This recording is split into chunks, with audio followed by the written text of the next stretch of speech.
Hello दोस्तों, स्वागत है आपका विजुअल आर्ट त्रित्विनी में। फ्रेंड्स, जैसे कि आप लोग जानते हैं कि 14 दिसंबर को विजुअल आर्ट का पेपर है नेट जेआरएफ का। और उसी की तैयारी के लिए जैसे कि मैंने बोला था कि हम लोग लाइव क्लासेस स्टार्ट करेंगे, तो जल्दी कुछ एंड आखिरी मूवमेंट्स की कुछ क्लासेस लेके आएंगे आपके सामने। लेकिन तब तक जो अभी 2-3 दिन बचे हैं उसमें यही चाह रहे हैं कि जल्द से जल्द आप लोगों को पेंटिंग्स कवर करवा दी जाए, बिकॉज पेंटिंग जो है वो नेट की पर्सपेक्टिव से बहुत इम्पोर्टेंट है। किसी भी तरह का क्वेश्चंस हो, अगर आप लोगों को ज़्यादा से ज़्यादा पेंटिंग्स की नॉलेज होगी विद देयर आर्टिस्ट और मीडियम, तो आप बहुत इजीली एग्जाम क्रैक कर पाएंगे। ठीक है, एग्जाम में बहुत कम समय बचा है, तो इसलिए आप लोगों को कहना चाहूंगी कि सबसे बड़ी चीज़ आपका आत्मविश्वास होती है। आपने पढ़ाई की है, तो कैसे भी करके जो आपके लिए सही होगा वैसा होगा। ठीक है, आपने जिस तरह से पढ़ाई की है, प्लीज अपना कॉन्फिडेंस लूज मत कीजिएगा, क्योंकि बहुत बार ऐसा होता है, मैं देखती भी हूँ कि हम सब कुछ पढ़ लेते हैं लेकिन फिर भी सिर्फ हमारे कॉन्फिडेंस के कारण क्या होता है, हम बहुत चीजें गलत कर देते हैं। तो ये आखिरी टाइम की चीजें यही बोल रही हूँ कि प्लीज अपना कॉन्फिडेंस बना के रखिएगा। अगर आप लोग स्टार्टिंग से मुझसे जुड़े हुए हैं तो बहुत कुछ पढ़ा है हमने, तो आपकी मेहनत बेकार नहीं जाएगी। ठीक है, तो हम शुरू करते हैं आज का अपनी 5 पेंटिंग्स जो है। ठीक है, जो कोई नए हैं प्लीज़ चैनल को सब्सक्राइब कर लें। सब्सक्राइब इसलिए कर लें बिकॉज़ चैनल के प्लेलिस्ट में आपको इसी तरह के बहुत सारे वीडियोज़ और मटेरियल मिलेगा, जो आपके लिए बहुत यूज़फुल है, आपकी एग्ज़ाम क्रैक करने के लिए काफ़ी यूज़फुल है। ठीक है? तो हम शुरू करते हैं। बस मैं बार-बार जो एंड टाइम पे भले छोटी-छोटी क्लासेस लेके आ रही हूँ, बट सिर्फ़ यही बोलने का उद्देश्य है, अपना कॉन्फिडेंस हमने लूज़ नहीं करना है। Be positive. आपने पढ़ाई की है तो सब कुछ अच्छा होगा, और अभी अच्छा नहीं तो कल अच्छा होगा। ठीक है, तो थोड़ा सा उस पर ध्यान दीजिएगा।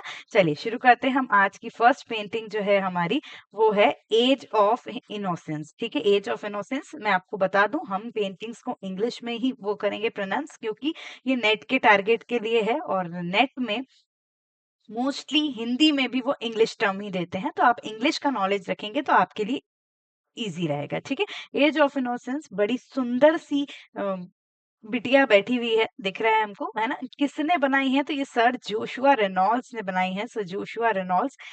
तेल ऑयल ऑन कैनवास बोलते हैं, 1788 में बोलते हैं। ठीक है? तो सर जोशुआ रेनॉल्ड्स ने बनाई है।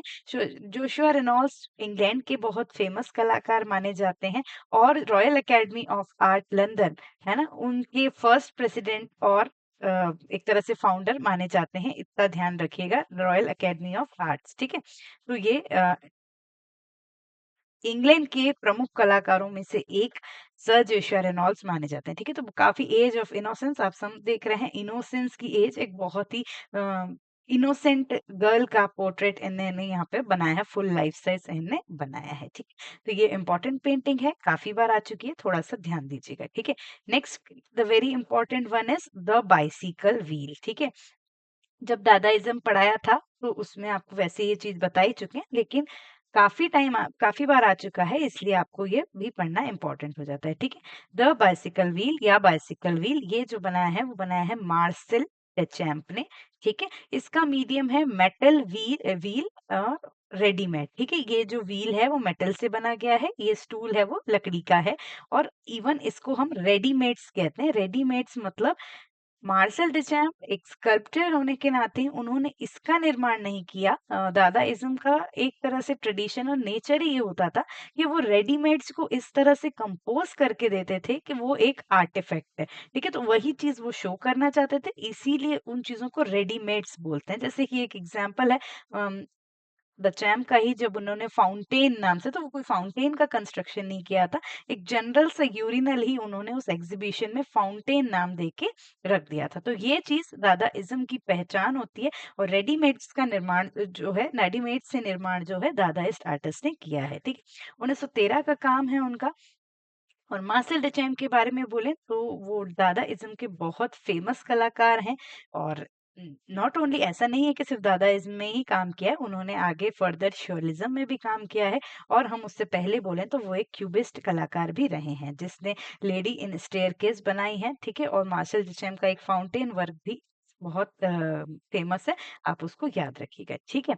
नेक्स्ट आते हैं, the third one is man with dog. बहुत बार नेट में आया है, ये एक मूर्ति है, मैं आपको अभी बता दूँ, उसकी मुझे फ़ोटो नहीं मिल पाई है। आई हैव, मेरे पास थी कहीं से, लेकिन पता नहीं कहीं मिस हो गई है और इंटरनेट पे भी वो फ़ोटो नहीं मिल रही है।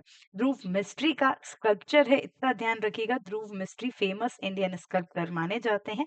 उनका मूर्ति है ये और फाइबर ग्लास से है, मतलब एक मैन है और साथ में आपको डॉग दिखेगा, वो उस तरह की प्रतिमा ध्रुव मिस्त्री ने बनाई है और उनका मीडियम फाइबर ग्लास स्कल्पचर है, ध्यान रखिएगा। ये जो है एक जस्ट अ स्केच जो हर उसमें बनाते हैं, तो वो स्केच को मैंने लिख दिया। आप जब सर्च करेंगे, क्रेयॉन एंड पेंसिल का स्केच है, आप जब सर्च करेंगे तो आपको यही दिखेगा गूगल पे।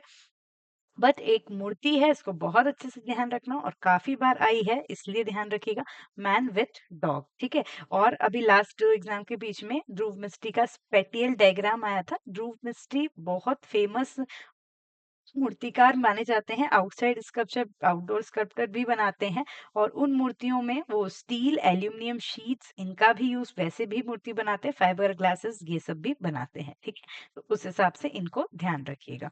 नेक्स्ट आते हैं okay, fourth one, fourth painting है, ये वेस्टर्न आर्टिस्ट की है, द बाथर्स, ठीक है? बाथर्स बहुत लोगों ने बनाया है, बाथर्स आपका उन्होंने सीज़ैन ने भी बनाया है, बहुत लोगों ने बनाया, लेकिन नेट के पर्सपेक्टिव से बाथर्स जो है वो पियर ऑगस्ट रेनॉयर, रेनॉयर जिसको मैंने आपको इम्प्रेशनिज्म में पढ़ा चुकी हूँ। इम्प्रेशनिस्ट या फेमस इम्प्रेशनिस्ट माने जाते हैं रेनॉयर, ठीक है? रेनॉयर क्लाउड मोनेट के बेस्ट फ्रेंड, ठीक है? तो वो अपने इस तरह की बॉडी फिगर्स के लिए, मतलब फैटी, थोड़े से फैटी फिगर्स के लिए, फ्लफी फिगर्स के लिए जाने जाते थे। इस तरह से वो उसका निर्माण करते थे, बनाते थे, ठीक है? ऑयल ऑन कैनवास है ये, 1918-19 में इन्होंने बनवाया था और ये वर्तमान में पेरिस में है। ठीक है? तो बाथर्स जो आप इस तरह के फिगर्स देखेंगे वो बनाने का भी वो किसको जाता था? रेनॉयर को जाता था। रेनवा जो इसको आप हिंदी में रेनवा बोलते हो वही है। ठीक है? तो ये आ चुका है नेट में। ठीक है?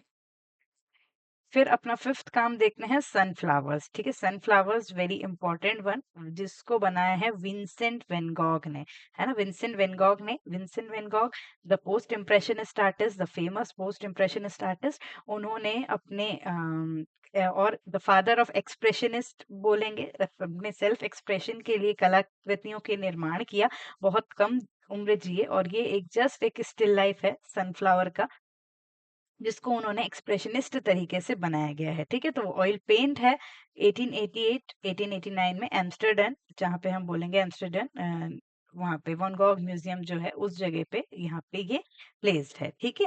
तो ये थी आज की 5 पेंटिंग। वीडियो कैसा लगा कमेंट सेक्शन पे ज़रूर बताना। एग्ज़ाम तक मैं कोशिश करूँगी कि ज़्यादा से ज़्यादा पेंटिंग्स आपकी कवर करा सकूँ, ठीक है? लेकिन आपको मुझसे प्रॉमिस करना होगा कि बिल्कुल भी नहीं घबराना है।